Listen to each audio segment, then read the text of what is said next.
बोलो वृंदावन बिहारी लाल की, श्री राधा रानी सरकार की जय। हरि ओम।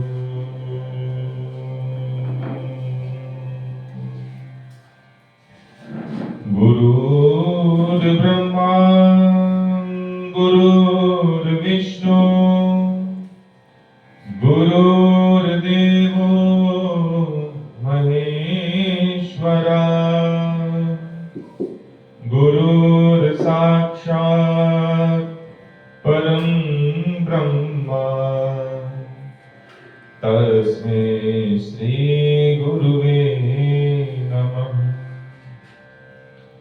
ध्यानमूलं गुरुमूर्तिं, पूजामूलं गुरुर्पदं, मन्त्रमूलं गुरुर्वाक्या, मोक्षमूलं गुरुर्कृपा।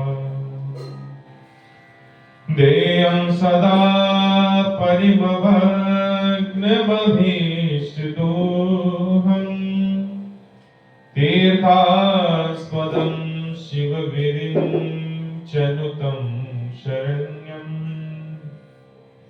प्रत्यार्तिहं प्रणतपालभवाब्धिभूतम्, वन्दे महापुरुषते चरणारविन्दम्।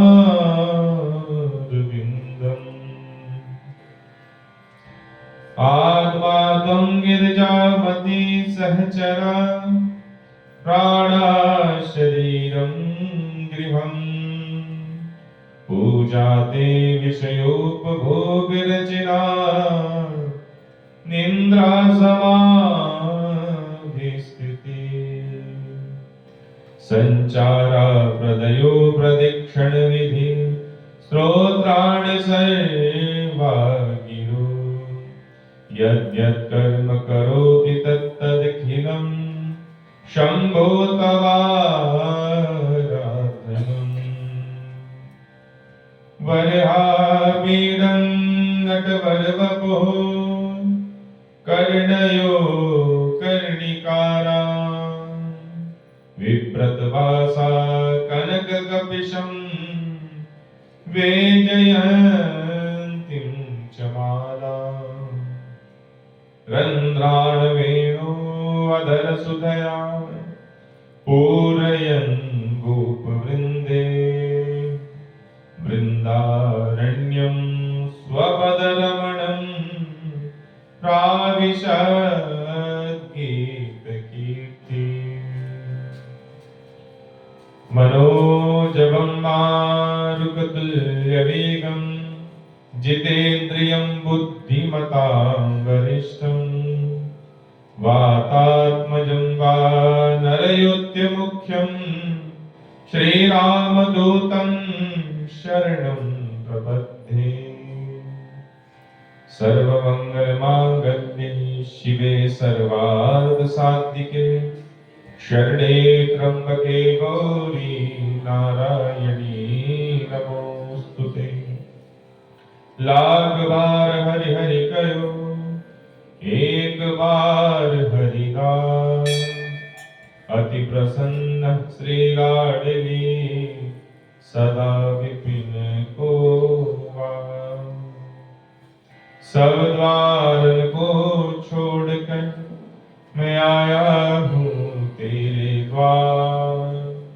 हे वृषभानु की लाडली, कछु मेरी ओर निहार।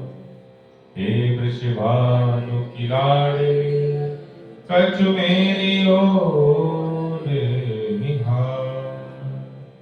बोल भक्त वत्सल भगवान की, बोल वृंदावन बिहारी लाल, श्री राधा रानी सरकार की, सद्गुरुदेव भगवान की, कार्तिक महात्म्य की।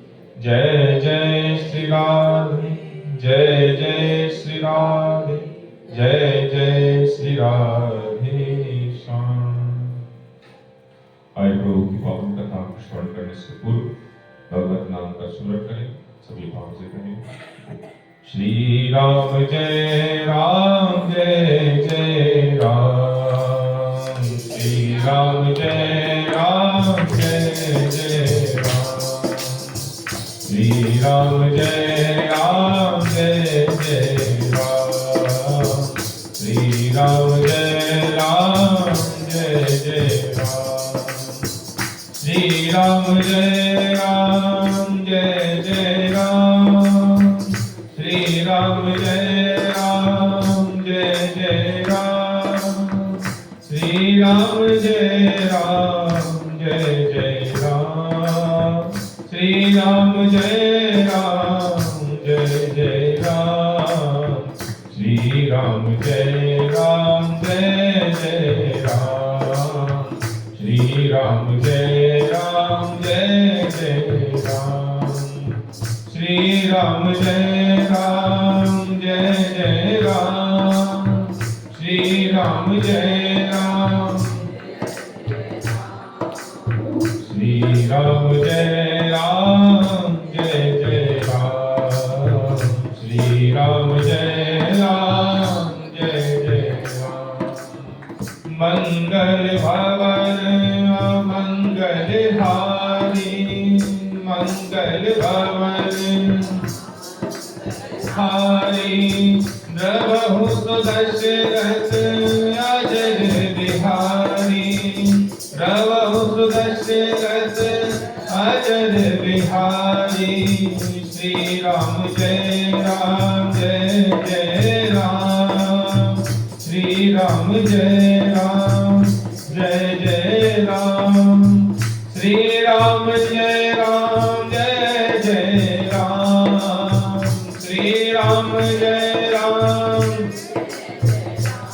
ओ श्री राम जय राम जय जय राम, श्री राम जय राम जय जय राम, श्री राम जय राम जय जय राम, श्री राम जय राम जय जय राम, उमा कहूँ अनुभव अपना, उमा कहूँ अनुभव अपना, सत हरि भजन जगत सब सपना, सत हरि भजन जगत सब सपना, श्री राम जय राम जय जय राम, श्री राम जय राम जय जय राम, श्री राम जय राम जय जय राम, श्री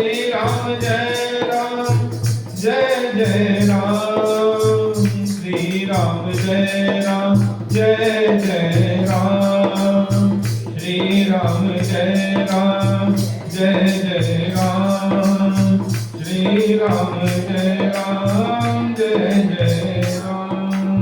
बोलो सियावर रामचंद्र भगवान की, बोलो कार्तिक महात्म्य की, सद्गुरुदेव भगवान की जय।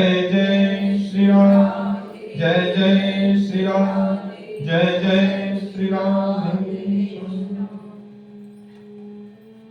परम मंगल में भगवत स्वरूप अकारण करना वर्णनीय भक्त वांछा कल्पतरु पीतांबरधारी श्री वृंदावन विहारी प्रभु के पाद पद्मों का स्मरण करते हुए सुंदर पवित्र इस कार्तिक मास में हम प्रभु की पावन पवित्र कथाओं को विगत दिवसों से नित्य प्रति अपने जीवन को पवित्र करते हुए सुंदर कार्तिक के महीने में प्रभु की महिमा को सुनते हैं, जो परम सुख जीव को प्रदान करता है। और जब दिन की शुरुआत ही मंगल ध्वनि से होती है तो कहते स्वतः दिन मंगल ही निकलता है। तो अपने जीवन को दिन को मंगल करते हुए जहां पर प्रभु जी महाराज और नारद जी महाराज का विविध प्रकार का संवाद आपस में चलता है। ब्रतो जी कहते हैं कि हे नारद जी, प्रभु कृपा कर हमें बताएं कि भगवान की अनेक गोपियां हैं और उन गोपियों में राधा जी क्यों इतनी श्रेष्ठ रही, क्यों भगवान का प्रेम अत्यधिक उन गोपियों के समान राधा जी से अधिक रहा। तथा कार्तिक में भगवान श्री कृष्ण के साथ क्यों उनकी उपासना पूजन आदि की जाती है, कृपा कर उसको हमें विस्तार पूर्वक बताएं। तो नारद जी कहते, सुनो राजन, आपको इस विषय में बड़ी प्राचीन कथा सुनाता हूं। कहते सबसे पहले मनवंतर, उसमें कहते पांचाल देश में प्राचीन वही नाम के एक राजा हुए, बड़े प्रतापी राजा। और वह राजा इतने भगवान विष्णु के इतने भक्त थे कि उन्होंने भगवान विष्णु की प्रसन्नता के लिए, अपने मन की प्रसन्नता के लिए भगवान विष्णु जी का बड़ा सुंदर मंदिर बनाया और स्वयं उस मंदिर में जाकर के भगवान की पूजा किया करते थे, सेवा किया करते थे। उस मंदिर में नित्य प्रति कीर्तन, हर एक दिन किसी न किसी प्रकार का उत्सव है और कहीं ना कहीं गान आदि उस मंदिर में चलता रहता। उसी नगर के गांव में एक अत्यंत सुंदर जो वैवी भगवान के अत्यधिक प्रिय से थी, प्रेम भगवान से करती थी और भगवान से विवश होकर के अर्थात उदार बना होकर के खूब प्रेम में भंग करते हुए कहते भगवान के सामने खूब नृत्य किया करते। एक दिन कहते हैं जब वह भगवान का नित्य प्रति नृत्य करती थी तो नृत्य करते उसके मन में सिर्फ यही भावना रहती थी कि काश जिस प्रकार मैं भगवान को लुभा रही हूँ, नृत्य कर रही हूँ, काश भगवान मेरे कंठ में भी अपनी गलवैया डाल करके है और मुझे भी वो आनंद दे, मेरे साथ भी नृत्य करे। ऐसी भावना करती हुई वह कन्या जो थी नृत्य भगवान के सामने रोज नृत्य किया करती थी और ये मन में भाव चलता रहता था। कहते हैं दिन भाव में इतने नृत्य किया कि दिन रात एक हो गई, इतने भाव में खो गई। जो भी शरीर के अंग आभूषण थे उस सब दासियों को प्रदान कर दिया और भगवान का नृत्य करने में इतनी तन्मयता हो गई कि कहते नृत्य करते करते रात्रि भर व्यतीत हो गई और कहते नृत्य किया। इस नृत्य के भाव के कारण मनोरथों की सिद्धि के लिए उसने अपने प्राणों को त्याग दिया। नारद जी कहते प्रभु जी महाराज उस कन्या ने अपने प्राण छोड़े तो दूसरा जन्म अर्थात उसको जो दूसरा जब पुनर्जन्म मिला तो देवांगना बन करके जन्म लिया, देवंग उसके अंदर प्राप्त हुआ और वहां भी वो प्रेम नहीं छूटा। वहां भी कहते भगवान के मंदिर में देवांगना बन करके भी वहां पर भगवान को प्राप्त करने के लिए कहते वहां भी नृत्य करती थी, खूब भगवान को रिझाने की कोशिश करती थी। एक दिन कहते चक्रकीर्ति नाम वाली वह कन्या जो थी, जो देवांगना बन गई थी, कहते उसके अद्भुत रूप आदि को देख करके सब उस पर बड़े प्रसन्नित हुए।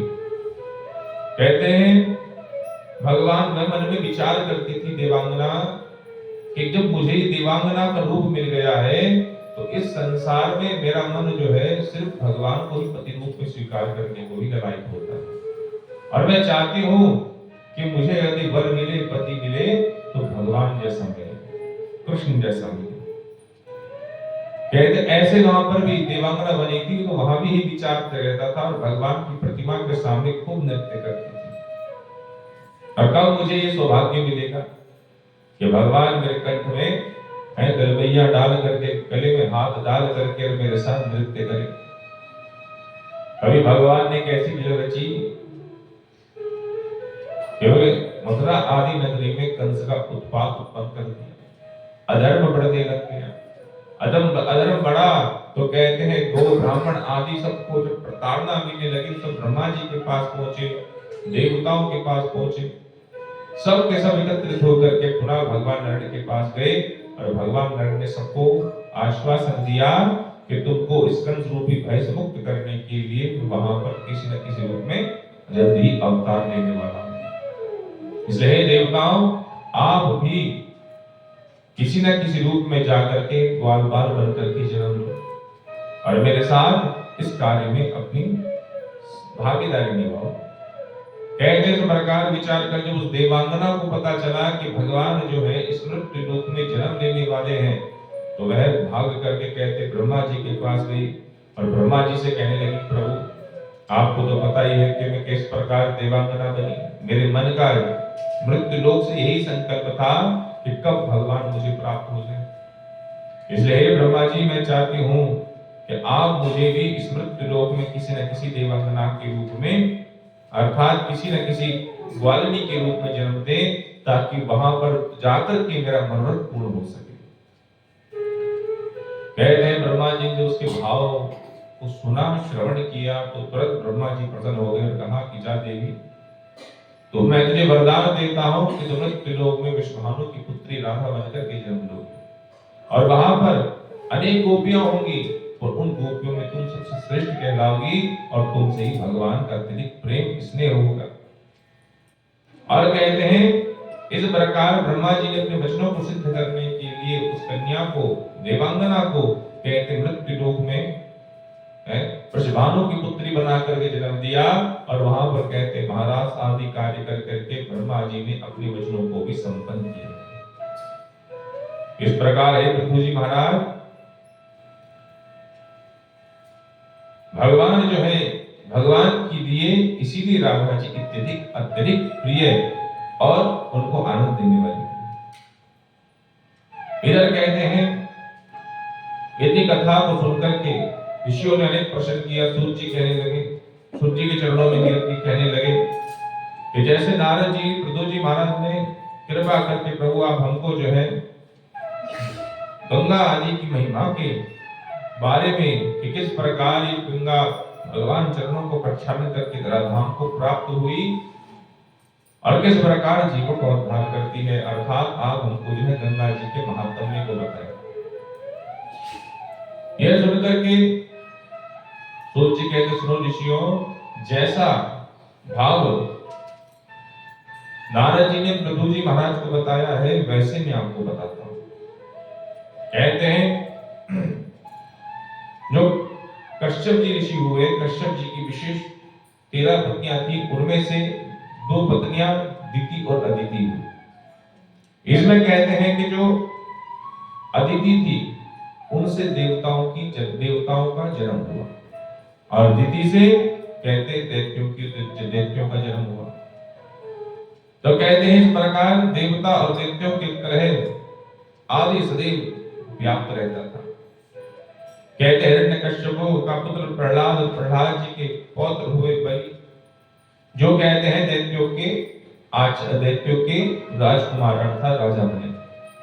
और कहते हैं इन्होंने खूब अपनी असंख्य सेना को लेकर के और देवताओं पर आक्रमण कर दिया। कहते हैं देवासुर संग्राम छिड़ गया, हाथी से हाथी, घोड़े से घोड़ा, रथ से रथ, अस्त्र से अस्त्र, शस्त्र से शस्त्र, कहते सबने अपने अपने बलों का प्रयोग किया और कहते हैं कि देवता जो है पराजित हो गए और दैत्य जो है वो जीत गए। और भय के मारे कहते इंद्रादि देवता अपने स्थान को त्याग करके पर्वतों की कंदराओं में जाकर के छुपने लगे, डरने लगे। और इधर कहते राजा बलि ने स्वर्ग में अपना अधिकार स्थापित कर दिया। कहते हैं बलि ने जो है देवताओं के यज्ञ का, जो भी हम देवताओं के लिए यज्ञ करते थे, कहते वो सब के सब उन्होंने अपने आधीन कर दिया और स्वयं इंद्रासन पर आकर के विराजमान हो गए। सारे देवता पराजित, इधर भागे उधर भागे, हिमाचल पर्वत की शरण कला में जाकर के अपना आश्रय धारण करने लगे। कहते हैं इस प्रकार अपने पुत्रों की यह दशा देख करके मां बड़ी परेशान होने लगी, चुप होने लगी कि मैं क्या करूं, कैसे अपने पुत्रों को इस दुख से वंचित, दुख से कैसे दूर कर सकूं। क्योंकि जहां संतान सुख नहीं मिलता, संतान को सुख नहीं मिलता, कहते वो स्थान माता पिता को भी उत्तम नहीं लगता। मां अदिति परेशान हुए, क्या करूं, कैसे दुख से निवृत्ति प्राप्त करूं। तो कहते हैं मां ने जो है भगवान की तपस्या करने का विचार किया और हिमालय पर्वत में गई। कहते वहां जाकर के पर्वत की श्रृंखला में चोटी में चढ़ करके कहते उन्होंने भगवान का व्रत करना, भगवान का पूजन करना शुरू कर दिया। पहले कहते फलाहार करके भगवान की तपस्या करने लगी, द्वादश अक्षर मंत्र का जाप करने लगी। कुछ काल तक फलाहार किया, फिर कहते कुछ समय बाद फलाहार करना छोड़ दिया, फिर पत्तों का आहार करना शुरू कर दिया और भगवान के द्वादश अक्षर मंत्र का जप करना प्रारंभ कर दिया। हे पृथ्वी जी महाराज, इस प्रकार कुछ समय बाद सूखे पत्तों को खाना छोड़ करके सिर्फ वायु का, पवन का आहार ग्रहण करना शुरू कर दिया, सिर्फ प्राणायाम लेकर। कहते कभी अपने पैरों के नखों के अग्रभाग में खड़े होकर के परमात्मा का ध्यान करते हुए हजारों वर्ष तक कहते हैं अदिति मैया ने तपस्या करी भगवान की।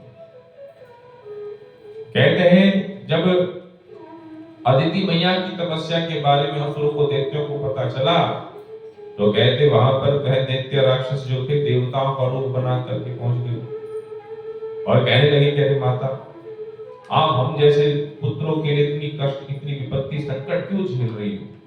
आप इतना दुख प्राप्त कर रही हो, ये इस प्रकार हम अपने शरीर को जो पीड़ा दे रही हो ना, कि पहले फलाहार छोड़ दिया, फिर पत्ते खाना छोड़ दिया, फिर वायु का आहार लेकर के काम चला रहे हो, ये आप अपनी आत्मा को कष्ट दे रही हो और ये शास्त्रों के विरुद्ध है कि अपनी आत्मा को पीड़ा पहुंचाना, ये दुष्कर्म है। इसलिए माँ, हम चाहते हैं कि कृपा करके इस दुख से आप निवृत्ति प्राप्त करें और तपस्या करनी छोड़ दें, क्योंकि माँ के बिना पशु, सर्प आदि कोई भी संसार में सुख प्राप्त नहीं कर सकता। दरिद्र, रोगी, परदेशी, ये सभी जो है माँ के दर्शन करने मात्र से दुख से मुक्त हो जाते हैं। और आप ऐसी साधना करते रहे और कहीं आपकी मृत्यु हो जाए तो हम तो मात्र सुख से भी वंचित हो जाएंगे। जिस घर में धर्म युक्त मां नहीं, पतिव्रता स्त्री नहीं, उसका जीवन कहते धिक्कार में हो जाता है।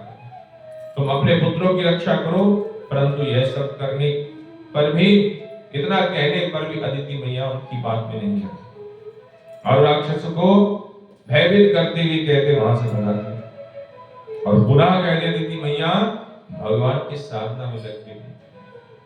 अग्नि में कहते जब अदिति मैया फिर भी नहीं मानी तो कहते दैत्यों ने भयभीत करने के लिए जिस वन में बैठ करके तपस्या कर रही थी, कहते उस वन में उन्होंने आग लगा दी।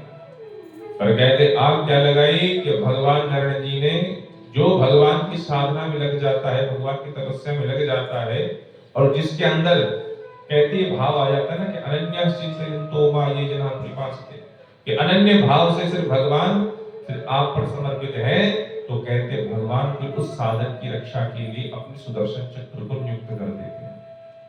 तो कहते अदिति मैया की रक्षा के लिए भगवान नारायण जी ने अपना सुदर्शन चक्र लगा दिया और कहते सुदर्शन चक्र लगाते ही कहते हैं वो जो अग्नि प्रज्वलित की थी वो अग्नि सब शांत हो गई, शीतल हो गई। सूर्य कहते हैं कि इतना आश्चर्य है, सोनकादशी कहते हैं महाराज बड़ा आश्चर्य की बात है कि भगवान कैसे अपना दर्शन चक्र लगा दिया। सूर्य कहते हैं यही तो भगवान प्रभु की माया है, यही भगवान का स्वभाव है कि वो कब किस पर अपनी कृपा कर दे कुछ कहा नहीं जा सकता। कहते हैं इस प्रकार ध्यान करते करते व्यक्तियों ने जो अग्नि जलाई थी, सब भगवान कमल नयन ने अपने सुदर्शन चक्र से सबको शांत कर दिया और कहते अदिति मैया के सम्मुख प्रकट हो गए और कहने लगे कि मैया मांगो, आपको क्या चाहिए, किस प्रकार की भावना करते हैं। कहते इस प्रकार जब मैया ने भगवान का दर्शन किया तो अदिति मैया प्रेमित होकर के भगवान को प्रणाम करने लगी और कहने लगी कि हे प्रभु, हे जगत के आधार, ब्राह्मण, वैश्य, शूद्र आदि सब जो आपके अंगों से प्रकट हुए हैं, जिनके नेत्र में ही कहते साक्षात सूर्य चंद्र भगवान विराजमान होते हैं, इंद्र, अग्नि, प्राण, ये सब पवन आपके अंग से उत्पन्न हुए हैं, ऐसे हे प्रभु मैं आपको प्रणाम करती हूँ। देवता, नदी, समुद्र सब आपकी शरणागति रहते हैं। आप ब्रह्म हैं, जगत के मालिक हैं, जगत की कर्ता हैं।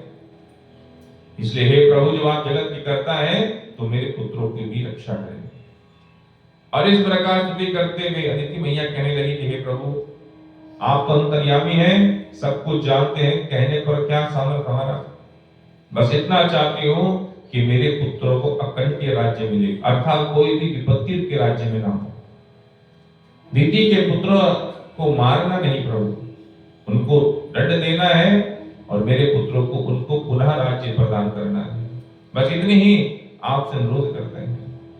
कहते हैं इस प्रकार कहने पर शत्रु के नाश के लिए भगवान ने वहां से आशीर्वाद देकर के अंतर ध्यान हो गए और कहा कि मैया समय आने पर मैं आपके यहाँ पर अवश्य ही परम सुख प्रदान करने वाले पुत्र के रूप में आपको प्राप्त होऊंगा और तभी जाकर के तुम्हारे सारे पुत्रों के संकट विपत्ति आदि से तुमको निदान प्रदान करूंगा।